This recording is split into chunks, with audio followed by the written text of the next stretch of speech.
That's right, everybody. What you're watching is back. Like HPV for your mind. You'll never know where it went wrong. This week, we're talking life. That's right. I did it my way. No, that's right. We're talking Ryan Reynolds, Jake.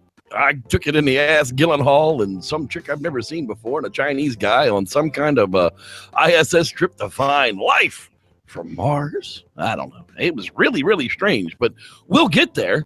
Going to be talking about who's watching what and trailer trash talk. All right here on What You Watching. And guess what? I'm actually one of the hosts of this mess.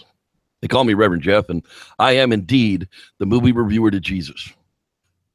He doesn't say much in return, but I tell him about movies he ought to watch. And with me, as has been for the last few weeks and will be in the future, Mr. Collier Willmes. I've seen enough Hentai to know where this goes. That's right. Oh, yeah. And when we get into the movie tonight, you're going to understand that. Yeah, that's going to drive your pimptastic minds right into the gutter. But that's what we're going to be talking about tonight on What You're Watching, the show where we watch shit for your entertainment and talk about it. All right, so trailer trash talk and the crap, so you don't have to. It comes at night. Secure within a desolate home as an unnatural threat terrorizes the world, a man has established a quarter with his wife and son. But this will soon be put to the test when a desperate young family arrives to seek refuge. Please, sir, let us in. We're scared. Do you let them in? The hell, fuckers. It mostly comes at night. Mostly. That's right. I'm not so sure it's going to be scary more than douchey, but, it'll get watched and we'll tell you about it at some point. Speaking of stuff that got watched and we'll tell you about it at some point, Honest Trailers is back with Catwoman. That's right. I sent this one to Cole right before the beginning of the show, and it's just like, and you wow, know who I they really weren't kind. Before. I blame male academia. Male academia. That's right. It's white privilege. That's the problem. Stall's mostly a black cast with a black lady in the lead, but white privilege is the problem, I'm sure. All you movie guys are white people. No, most of them are Jews. It's just a fact, people. Jews are not white people and never will be. Sorry, we're getting very political here, guys. Hey, we're dropping some politics. Damn, Reverend Jeff's a racist. No, actually, he's not. He's so mixed in friggin' races, I could be Jewish for all I know. All right, skipping right along here to the son of Bigfoot. Teenage outsider Adams, he sets out on an epic and daring quest to uncover the mystery behind his long-lost daddy, only to find out that it's none other than the legendary Sam Squanch. Because Sasquatch is my daddy. Sasquatch is my daddy. Seriously, ignore the hybridism, Ketchum type of dealio behind this one. I don't know. It's cute. I'll probably watch it because it has something. I don't know how this slipped under the radar for so long. I just remember seeing that pop up in I think it was in my suggestions thing. I was like, the son of Bigfoot. What the heck is this? There's an in post-production as of May 12th, so it should be pretty much ready to release pretty soon. And hey, put that cookie down. That is my cookie. Aftermath, starring Arnold Schwarzenegger. Two strangers become inextricably bound together after devastating a plane crash. Yeah, I don't know. There really isn't a whole lot of info on it. The trailer doesn't even make it look all that interesting. An aging Schwarzenegger. I think it's awesome the fact that there's this guy who just fucked up because I think he was the pilot that crashed the plane. And now Arnold's pretty much like Liam Neeson and Taken, be all like, I will look for you. Don't know who you are. And I will terminate your ass. That's right. I have a set of special skills that I will strip the skin from your nutsack. I don't know, man. Remember when I said I'd kill you last? I lied. That's right. Yeah, so Aftermath is, we'll see. Arnie is hit and miss, man. The escape plan with Sylvester was fantastic. Some of the other things recently, not so much. Oh, hey, Cole. What? What, Rev? What you watching? Oh, well, funny you might ask. I was watching Yeah, Turok, Son of Stone. Turok, Son of Stone, a Native American Indian fights for his people against odds previously unknown to them. And up against frickin' dinosaurs. That's right. I remember the original Nintendo 64 game that it was just badass, man. Played it for hours and hours and hours until I actually blew up my 64. I remember always playing Turok Evolution and how the weapons would always go from 0 to 100. Like, oh, you got a little pistol. Oh, it just goes pew pew. Unroll it into a frickin' sniper rifle. Got a little dart gun. Oh, that's Pow! nice. Unfold it into a frickin' machine gun. A minigun at that. And then I was disappointed yeah. when this was more closer to like the comic book, so there's no extreme weapons. But we still got to see. Yeah, but he was still a badass. Yeah, he was still a badass. Chopping shit up with a tomahawk and a spear, man. I mean, that's pretty bad to the bone. And I did learn one lesson. From blood What's follows blood. From blood follows blood. That's right. We used to bury the tomahawk, not so we forgive you, so we knew that bitch was buried later to put that fucker in your back. Exactly. All right. Hey, no, Jason, the final chapter, really?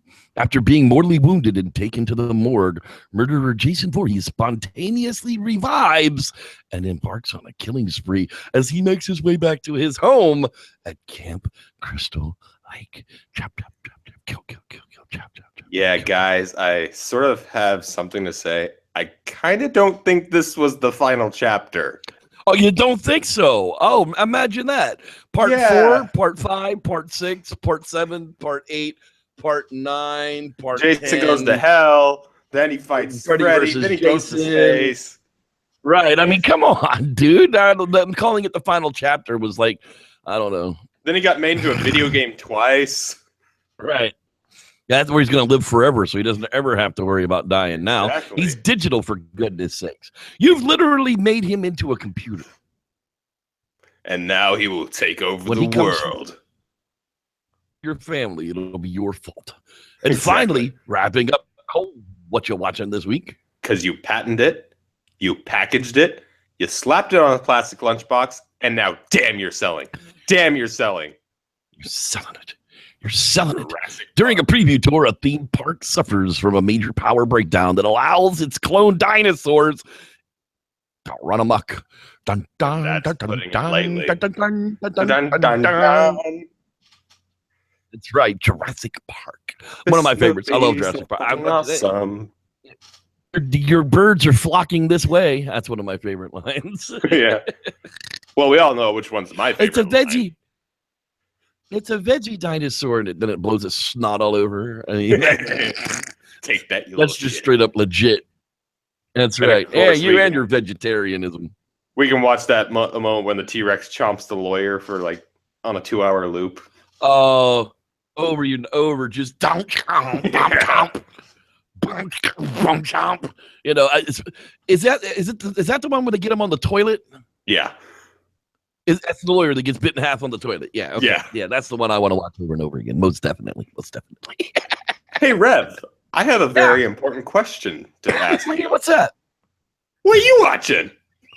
What you watch? Yeah. Well, speaking of Arnold Schwarzenegger, yeah, we were watching Total Recall. That's right. When a man goes for a virtual vacation, memories of the planet Mars, an unexpected and harrowing series of events forces him to go to the planet for real.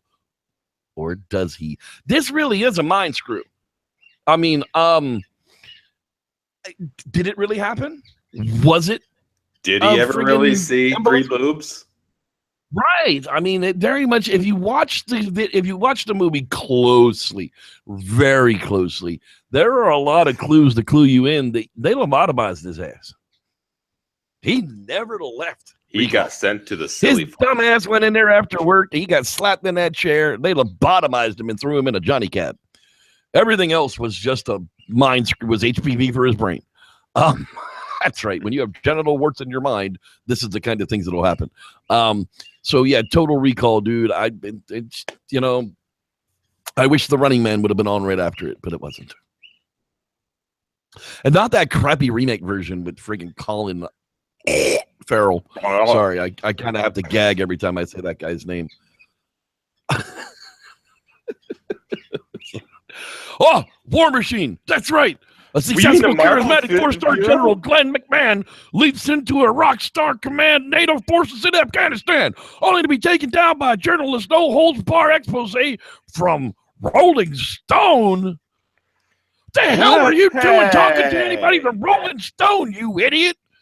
Yeah, it's a real true story / parody of the general that they send into Afghanistan to wrap it up, and it's historically accurate and awful all at the same time. This isn't the Marvel War Machine. No, this is definitely not Iron Patriot. What? I want my money back. I want my money back. That's right. Super cops suck. You take this back. Give me a different movie. War Machine. War Machine. If you're interested in that crap, watch it. But if you're looking for something that was interesting, seeing Anthony Michael Hall as a 2-star general after watching him in Vacation over the weekend didn't really do much for the movie either. But hey, whatever. You guys got to work, I'm sure. Finally, I wrapped it all up with going to see Pirates of the Caribbean. Dead Men Tell No Pirates of the Caribbean. News for you. Anton Chigurh is a badass. That's right. Really? I can never really remember that guy's name. It's Javier Bardem. Bardem is the guy's real name. But this franchise was fantastic. Beginning to end, it wraps up everything perfectly. There were no boring parts. There were no stretched out parts. It really got you interested from the beginning and just kind of tickled your nutsack all the way through the end. And who wouldn't want your nutsack tickled? But yeah, exactly. You know, you want to keep a guy's attention for 3 hours. You know, tickle his nutsack. Great, and they all knew that it was the final chapter in the Pirates of the Caribbean for this group. Disney has not said that the Pirates of the Caribbean is dead. They're saying that for the core group of the stories of Jack Sparrow, this is it, because Johnny Depp doesn't want to do anymore. I mean, you can't blame him. He gave us 5 great friggin' movies.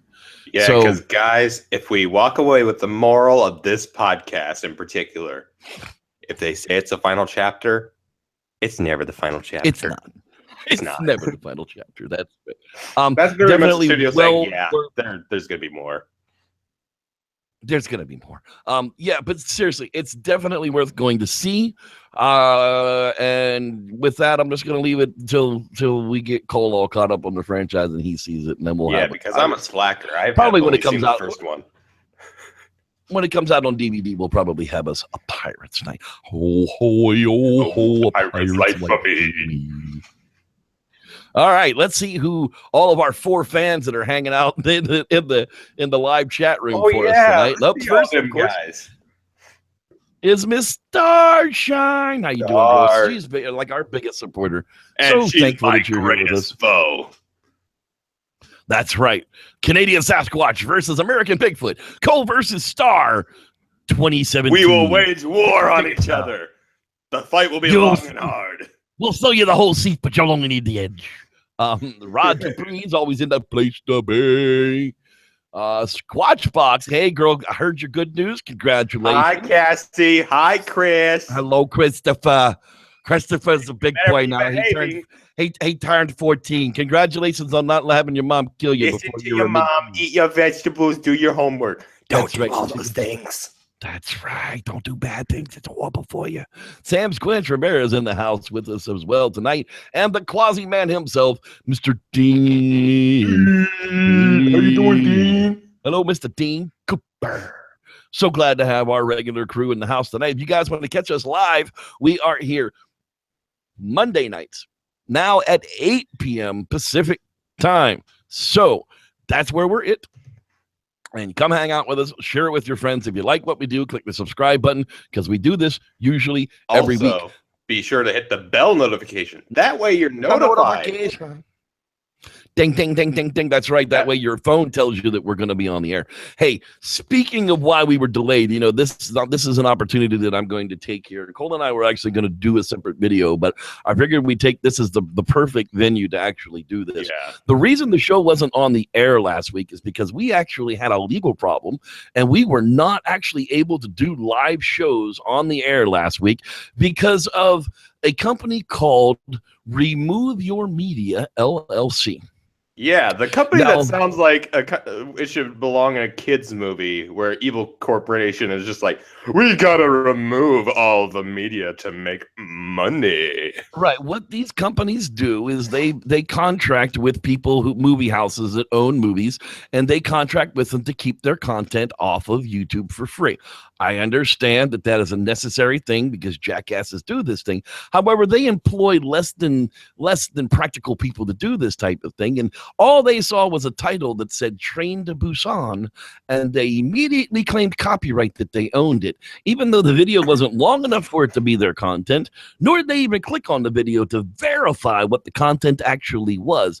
Instead, they made a legal claim to our content, Plus, to our voices making reviews about movies and stories, and that is an unfortunate illegal thing to do. yeah, plus, even if we say had like clips of their content in the video, we are technically covered under fair use because we are doing it for the sake of critique, review, and possible parody. Exactly.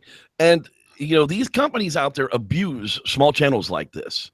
And I don't know if you run a YouTube channel or somebody that you does, when you get a hard strike, a real strike that cripples your channel and you don't know what to do, the very first thing you have to ask yourself is, are you guilty of copyright infringement? If you are, there's nothing you can do but wait the 6 months until your strike goes away. If you have seriously violated a copyright infringement, then you deserve what you got if you tried to monetize it. B, if it's fair use content and you believe it's fair use content, email the people that sent you the hard strike. Send them a cognitive email. Don't just rant and rave and curse. Yeah, don't be like, dirtiness. oh, you fucking dicks, you Right. sons of bitches. Write a professional email requesting that they remove the hard strike, and you'll remove the copyrighted content by deleting it off of your channel immediately. Don't back down. That's what these guys want. They want exactly you. Right. They want to put. They're like, for lack of a better analogy, they sometimes like to act like playground bullies. They want to back you into a corner, make you feel like you're in the wrong, that you are powerless in this situation. You have no footing. But the thing is, you do. If you, and that's exactly the case. When you have your channel and your channel is given a hard strike against it, you have the option to counterfile. If you have not used copyrighted, and if you have not infringed copyright on your video and it is your content and they are claiming legal right, will not back down, click the button.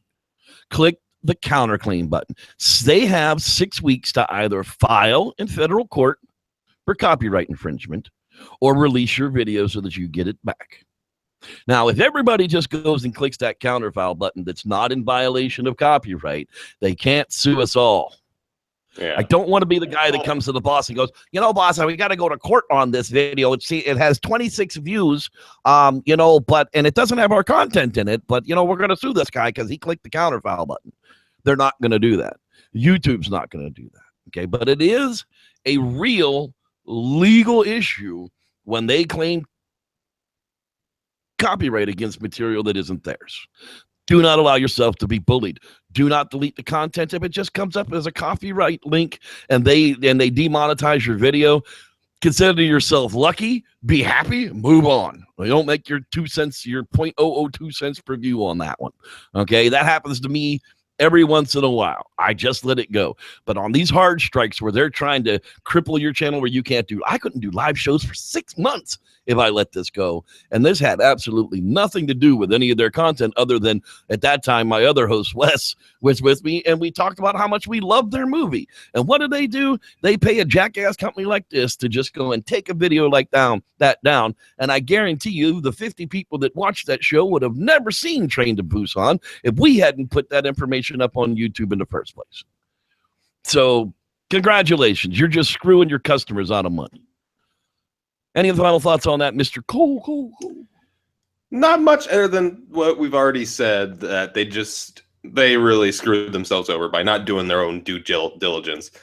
Again, to any other YouTuber that might be watching this that could run into this or have run into this, never back down, because they're just bullies out there. That's right. That's exactly what it is. Sometimes you have a legal right. There are also troll channels that, because initially we thought this was a troll channel with a stupid name like Remove Your Media LLC.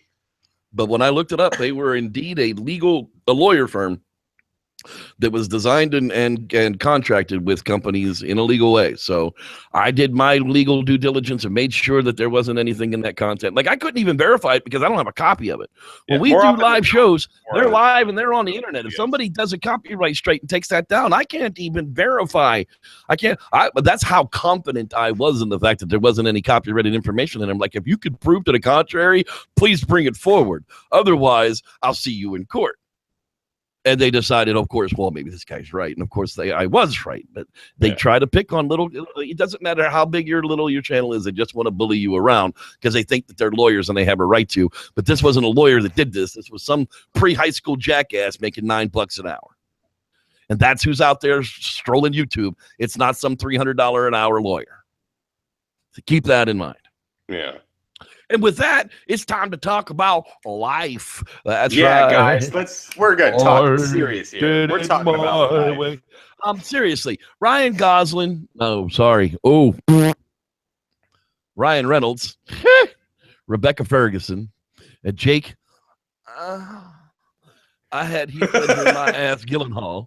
I'm sorry, I can't see that dude's face without seeing Heath Ledger up behind him, licking his palm, going.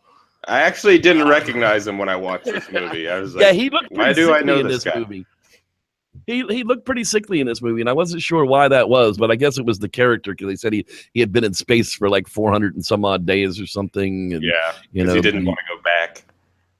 His radiation was too high and stuff. It was very strange. There was no beginning to this movie, which was just kind of, it's like they gave us a little blip in the corner of what it was, day one. Whoop. And here we are. And that's always kind of my problem with these movies, when they don't invest just a couple of minutes getting me personally invested with the characters that I'm supposed to care about. I usually don't.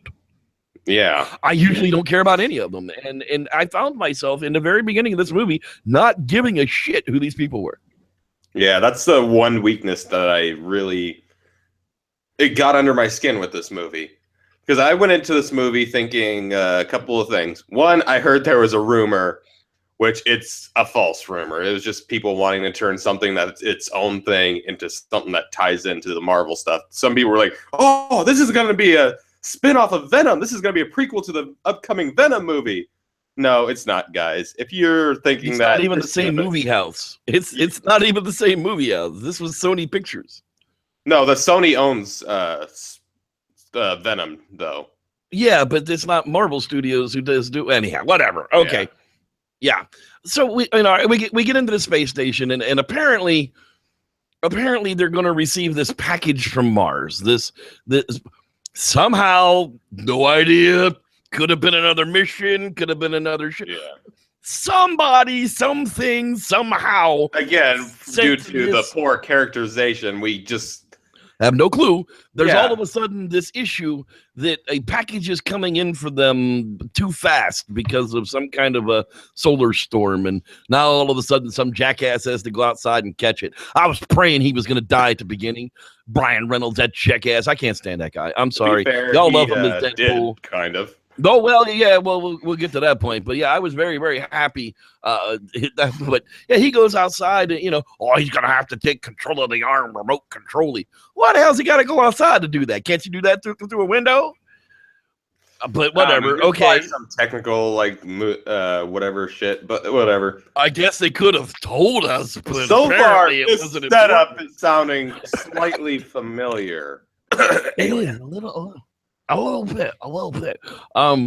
But it's good. It's like he makes a freaking field goal, and all of a sudden we're in this lab with a black guy with no legs, or little beat up. To be fair, that is actually a very the way they showed that was one of the clever things they did in the movie. At least I think, because What, at his first withered away legs? no, that they set it up the way they set it up, because at first everybody's floating around, so you're like not thinking anything about it, and then You find out that he's on Earth restricted to a wheelchair. yeah. Yeah, well, we both know that guy would never make it to space because, well, at least I do. I got a crippled cousin, Joey. I got news for you. People with legs like that, they got tubes and shit that come out of places that don't come out of regular places, and they don't send them kind of people to space. But hey, whatever. Yeah. Something about it. Just ignore all that. You're thinking too hard.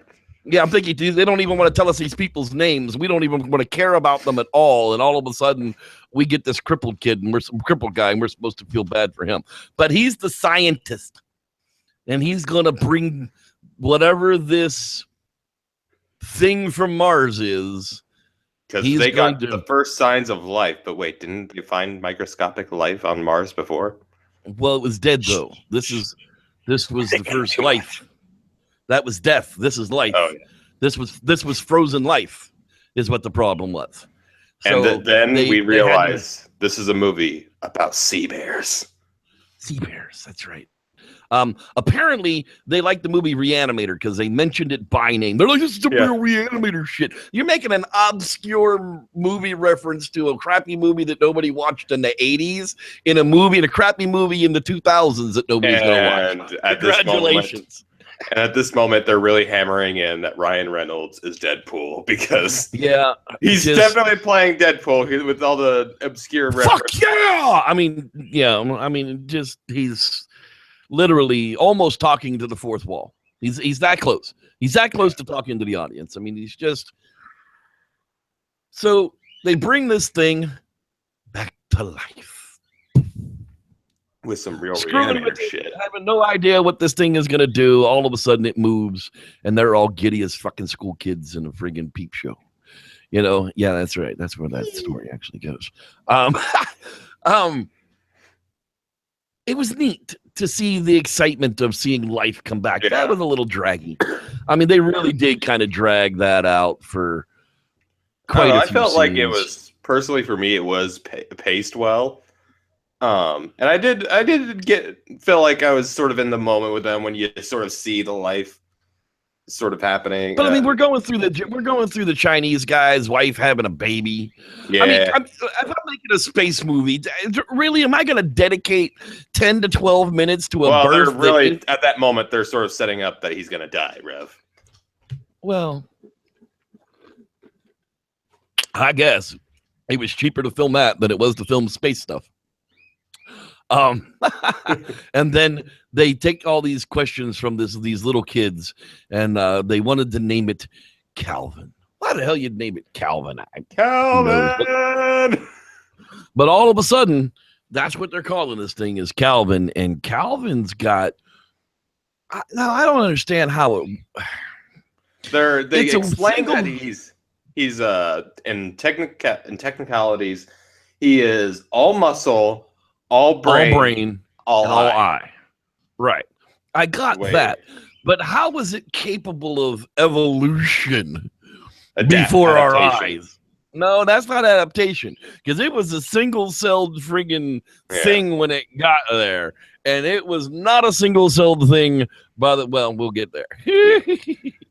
And I think what I like, even to me, the best way to explain this movie is it's a case of cosmic horror, and I remember saying this to Rev before, this sums up the movie. That's a genre of horror that was pioneered by a man named H.P. Lovecraft, right?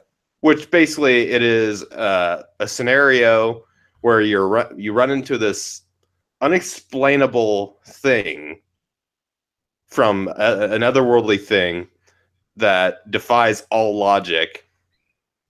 And you're sort of having to face with the futility of Yeah, overcoming I this mean, it is a obstacle. thing from another. It is a thing from another planet. I understand it, but it's from within our same solar system. Yeah. You know, I mean, if it was from a different solar system or a different galaxy, I could But understand. Like, who says that actually originated from Mars? Maybe they could have. well, yeah, I could have landed there a billion years ago by some other friggin' alien in that station, like Alien Covenant. Exactly. You're assuming, Rev. That's right. Did you just assume my origins? Exactly. How dare you? Oh, now we got triggered aliens on spaceships. Well, apparently Calvin gets very pissed off when the scientist decides to shock his ass. Basically, there was an accident in the lab and a bunch of cold air pissed off Calvin, and he went into hibernation, and they couldn't get him to come out. And he had been advanced. He's growing the appendages, and he's waving. And it's almost like the video game Black and White. You remember Black and White back in the day when well, anyhow. No, I don't remember. I You remember were a god and played these things. Anyhow, it's becoming a thing. So he decides he's going to introduce a little electricity into his life. Hey, ain't nothing like a cattle prod in the asshole to wake you up when you're sleeping, huh? Well, apparently Calvin wasn't too happy about that and latched on. So the moment that they caused any kind of harm to Calvin, Calvin's brain decided that they were all now dangerous. Everyone. And the only dies. thing Calvin wanted, yeah, that's right. Now all Calvin wanted was the hell out of that box. He was all like, "Yeah, guys, we're friends. We're friends." Ow! You shocked me. You guys die. You die. Die. But first, I need a snack. So he eats the little rat. Little bastard. Yeah, the poor rat, and he does just like absorb the You shit knew out of that rat. from the moment that rat showed up, like of course he was random rat. And why is it tied down to the damn tray like that? Well, I mean, I get that there are zero have a rat floating around the lab. Well, that's the idea, but I think it'd be great. Put it in like a plastic bubble, and we can use it like a beach ball. You know, the rat would have the greatest life ever. Apparently not in space. Eats the rat, and then latches on to homeboy. Kills Ryan Reynolds. And then Ryan Reynolds comes in for the save. That's right. Deadpool, open the door. I'm going to save him. Yeah. And he tries to kill it with fire, but that didn't work. Yeah, it didn't work out. He sort of goes in his throat.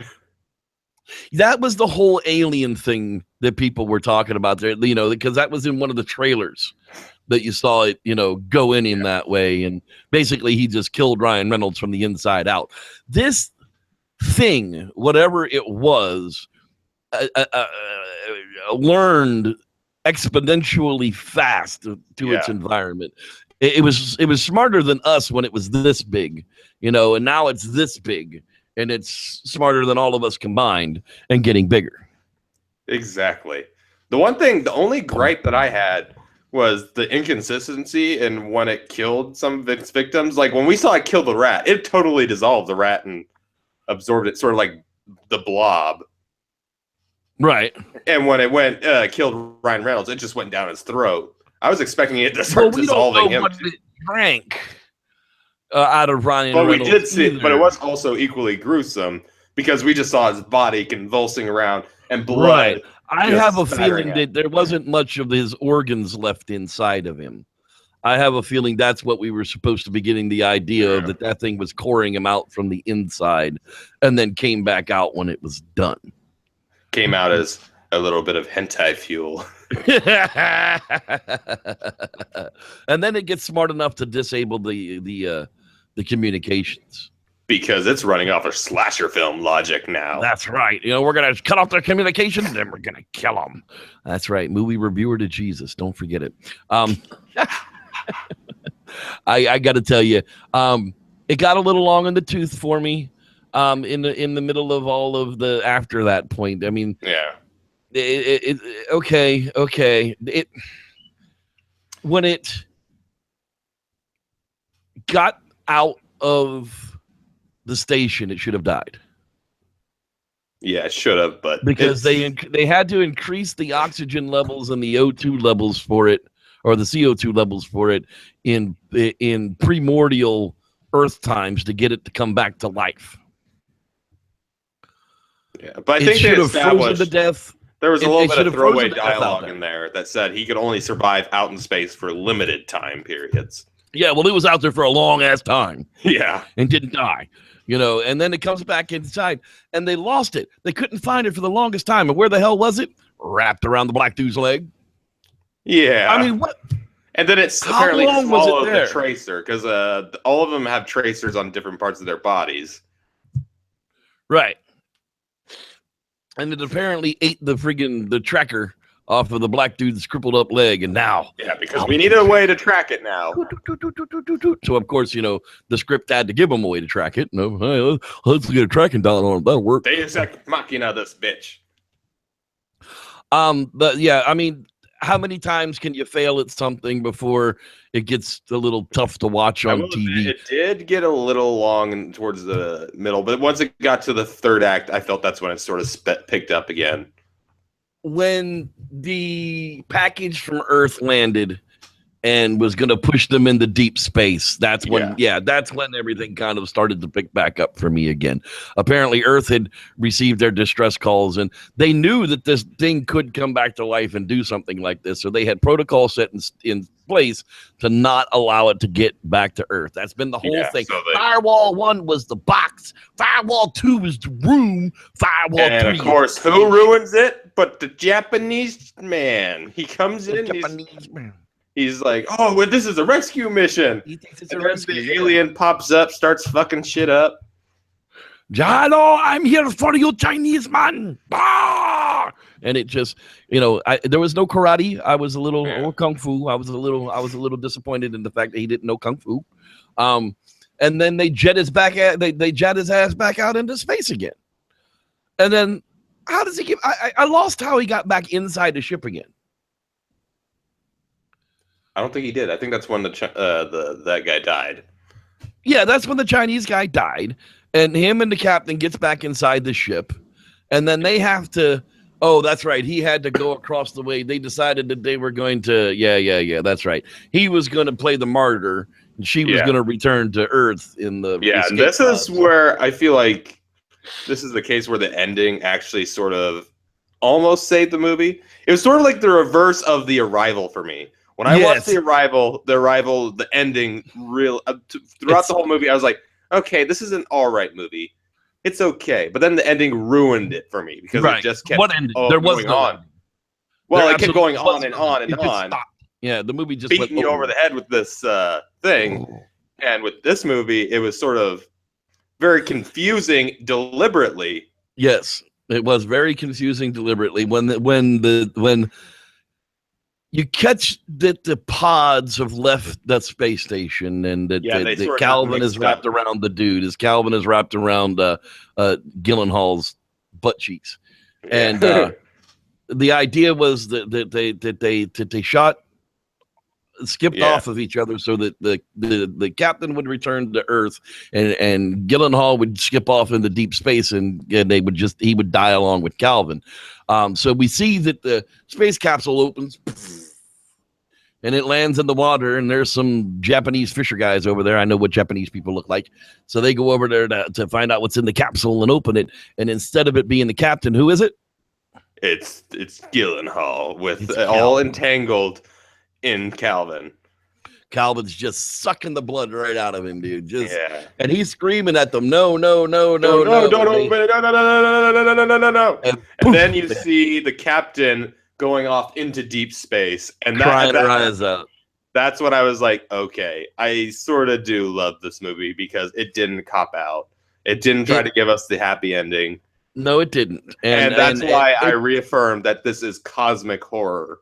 And it has most definitely left itself open for part 2. Yeah. And like I said, it's a perfect case of like cosmic horror in modern times because it reaffirms the hopelessness of the situation. Hey, while we're talking about the hopelessness of the situation, there is a movie that just kind of hit YouTube that we'd like to talk about and get all you guys to go out and see. If you're watching this video, search for Shallow Water on YouTube right now. Shallow Waters. Sorry, not Shallow Water. Shallow Water. Yeah, that's right. 2017, and the movie will pop up. It's about 18 minutes, 31 minutes. It's a short. Yeah, it is but actually there's a chance that it can make it to a full feature. So yeah, so the more love it gets. This was directed by one of my friends, Sandy Colora. He's been trying to make this movie ever since 2006, I believe. Yeah, he's been very passionate about this story, and he's been wanting to tell it. So, and it really, the short is awesome. I'd love to see a feature come out of this. Share it with all of your friends. Watch it. Get it around. Share it on YouTube. Share it on Twitter. Share it to Instagram. Make your grandmama watch it. Whatever. Let's get the word out there. Shallow water. Because this is why he had to upload it. He had to show the numbers to the people that would help him to make this a feature. So we need to pile in behind this so we can help him get this movie made. That's right. Because you know what? Crowdfunded stuff sucks. We want somebody with big-time producers behind them. And if we can get this thing to have 1 million or 2 million or 3 million views. Is great, because this was actually crowdfunded, this short. Originally, yes, the short was. But I'm talking about the whole purpose of going feature filmed is to get big producers behind it so we can actually have what we want. Yeah, let's be true about it. So we can get 2 or 3 or 4 million views behind this thing. Then let's do it. And the power of what you're watching is right there behind you, there, Sandy. And yeah, boom, we're with you, bump, Sandy. Man. That's right, fist bumps. So that's gonna wrap up this edition of What You Watching. And we were glad you were here. We're here. You're there. Made it all excellent. Yeah, and let's look at it this way, guys. You got to learn the meaning of life. The meaning of life. That's right. No, we're not talking about that movie with Eddie Murphy and Martin Lawrence, because that was horrible. What was that? That's horrible. Yeah, it was cool. This is good. Yeah, next week, who knows what we're doing at this point. Check the Facebook channel, facebook.com/watchingvids. That's also our Twitter handle. And I usually put the notice up, the day of or a couple of days before. So yeah, feel free to share with us what you're watching. That's right. Get us a post. Let us know what you're watching, and we'll see you next week. Thanks for hanging out. I'm Reverend Jeff. That's Cole Willmes, and we're What You Watching. See you next week. Bye, guys. Hang out coming up afterwards.